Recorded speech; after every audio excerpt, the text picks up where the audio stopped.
ఢిల్లీ మద్యం కుంభకోణంలో ఎమ్మెల్సీ కవితను అరెస్ట్ చేసి ప్రస్తుతం ఈడీ అధికారులు విచారిస్తున్న వేళ ఆసక్తికర పరిణామాలు చోటు చేసుకుంటున్నాయి. ఈ కేసులో కవితను అరెస్ట్ చేసిన ఈడీ అధికారులు ఆమెను వారం రోజుల పాటు కస్టడీలోకి తీసుకున్న విషయం తెలిసింది.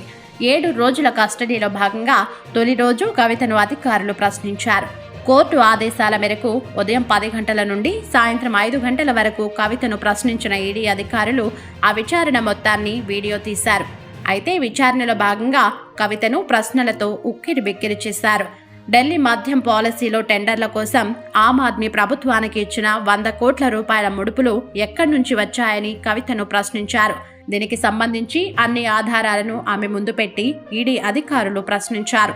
అంతేకాదు వాట్సాప్ చాట్లు, మధ్యవర్తుల మధ్య జరిగిన లావాదేవీలపై కూడా ప్రశ్నించారని సమాచారం.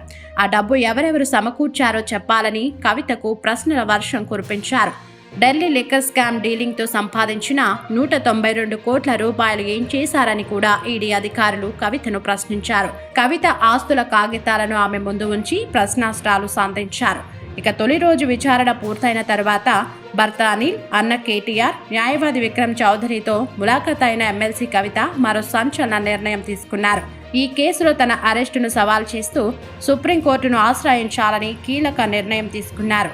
ఇప్పటికే ఢిల్లీ మద్యం కుంభకోణానికి సంబంధించి కవిత ఛాలెంజ్ పిటిషన్ పెండింగ్లో ఉండగా ఈడీ తనను అరెస్టు చేయడాన్ని సవాల్ చేస్తూ నేడు సుప్రీంకోర్టులో పిల్ దాఖలు చేయనున్నారు. కవిత భర్త అనిల్ కంటెంప్ట్ అఫిడవిట్ను దాఖలు చేసి న్యాయ పోరాటం చేయాలని నిర్ణయించారు.